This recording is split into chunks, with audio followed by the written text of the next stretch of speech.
For this basic yoga and mobility sequence, I'm going to start in 90-90. Notice each of the legs is at about 90 degrees. I'm going to roll over the heels as I support with my hands behind me. I'm rolling over the heels to take the knees from side to side so the hips go through this internal and external rotation. This is mobility work for the hips. If you're not sure what I mean by that, wait for my next video, which will be a breakdown on what mobility really means in the context of yoga. And I'm doing some additional pieces here. I would keep your hands on the floor and just go side to side at first.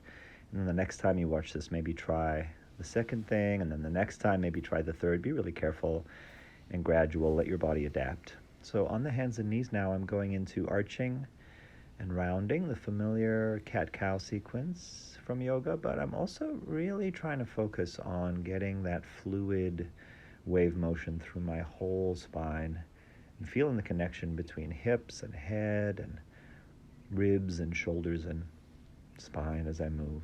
I'm tucking the toes onto the mat, pressing back into downward dog on an exhale, and then walking a little side to side. And as I straighten and bend the legs, I'm leaning side to side, just feeling the backs of the legs, hamstrings, hello calves, Achilles tendons, feet. Now I'm pressing the heels toward the floor, lifting the hips up and back as I push the floor away with my hands and taking a couple big breaths through that downward dog shape.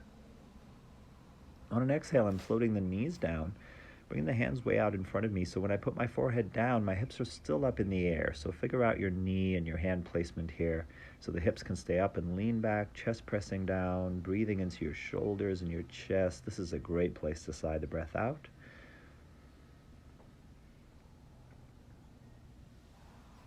And when you're ready, you're coming onto the hands and knees again. Now I'm going to rotate the wrists so the fingers point out away from each other and just rock a little side to side, lean back and forth. These are some different positions to work with the wrists and the forearms, opening up a little. I'm pointing the fingers back toward the knees now. And again, just rocking and leaning side to side, front to back. Then I'm going to go all the way around until the fingers are pointing toward each other. So there's only one direction you can go in to make this happen sustainably. If you're trying to do this and it feels impossible, you're probably rotating the wrong way. Rotate the other way. Fingers point toward each other. I'm rocking and leaning. And then back to the standard hand position. And I'm going to go into those wave motions again, but now I'm adding some improvised spirals and rotations. Just introducing as much fluid movement as I can here. Moving with my breath to really get playful and fluid and sensual with it. Enjoy what you're doing.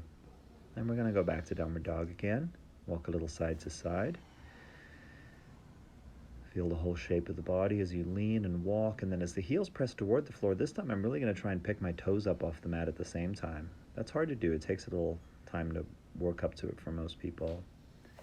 Now, I made this video with a particular client in mind who's traveling right now, so you know who you are, and several of the things I've chosen to do are tailored toward your specific needs, but most people need this stuff. So notice I'm tucking the toes onto the mat, I'm on my knees, and then I'm sitting back toward my heels and my ankles, and I'm trying a few different angles on this, a few different placements of my weight and of where the ankles are, how close the heels are together, just so I feel the place where I can do this.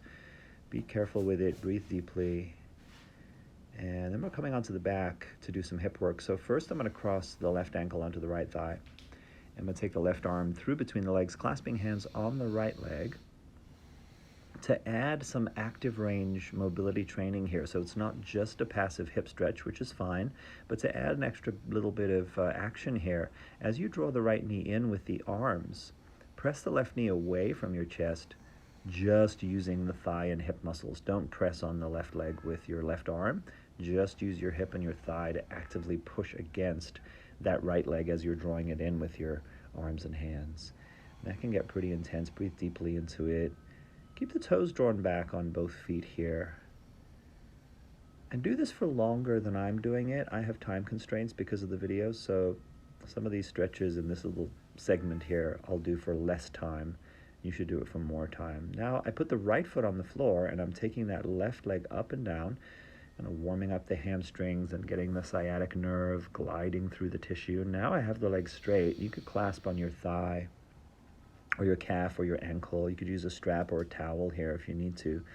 Put something under your head if your neck is at all uncomfortable, and you'll see I just got done with ankle rotations, which I'll talk you through more on the other side. So now right leg on top, same thing on the other side, starting here with the hip opener. As I draw the left knee toward the chest, I'm pushing the right knee away using the active range strength training here, not pressing with the right arm, drawing with both arms on the left leg. The right leg is pressing by itself using the hip and thigh muscles away from that drawing in motion of the other leg.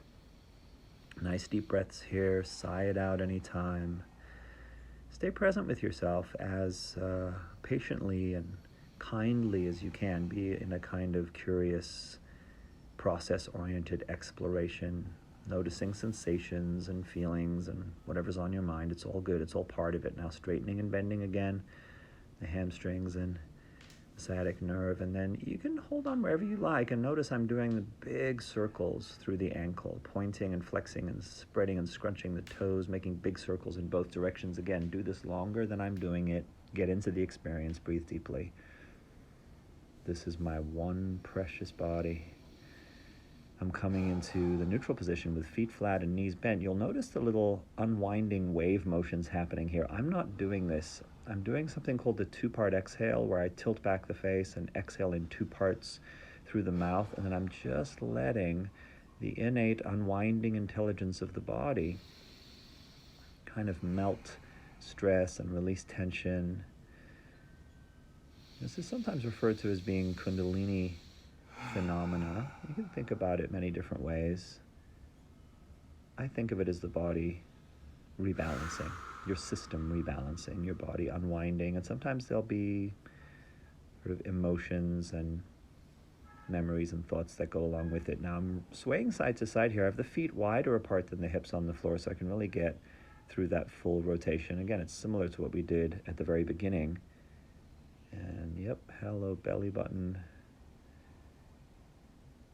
And that's enough of that. I'm rolling to the side. I have both knees bent with the thighs stacked. And notice I'm going back and forth with that left arm now. I'm actually sliding along the inside of the right arm over the chest and then reaching away to the left, sliding over, rotating from the mid-spine. This is, again, adding some thoracic mobility work to a familiar yoga stretch. Reaching away with the left arm, I'm going to straighten my left leg just because it feels good here, and breathe through that whole line from the left foot all the way up the back of the leg, through the low back, and out through the left arm. Stay longer than I did. Breathe deeply. Let yourself have an experience. I'm changing sides, so again, both knees coming over first. And you'll see me going back and forth again like this, sliding the hand, rotating from the mid-spine, and eventually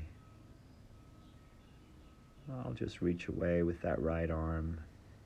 Find the angle that's interesting. This is good as well for the chest and the shoulder. And again, I straightened the right leg and grabbed it with the left hand. You can do any number of variations here. Just breathe wherever you feel restriction. Keep letting go. Keep coming home to your body and honoring whatever the journey is today. Like today you may feel stressed or peaceful, exhausted or energized. Let it be the way it is and just do the practice. This is some bridge mobility work. Notice I'm going up and down and I'm reaching across as if to tap a diagonal point up and across. Yeah. Pretty simple, kind of fun. I'm going to come down into that neutral position again with feet flat and knees bent, hands palm up. Play with the two-part exhale again. Notice anything that's feeling good. Notice any unwinding that wants to happen. Stay longer here than you're going to see me stay. Really relax and meditate and reflect. Feel your breath moving. I'll see you soon.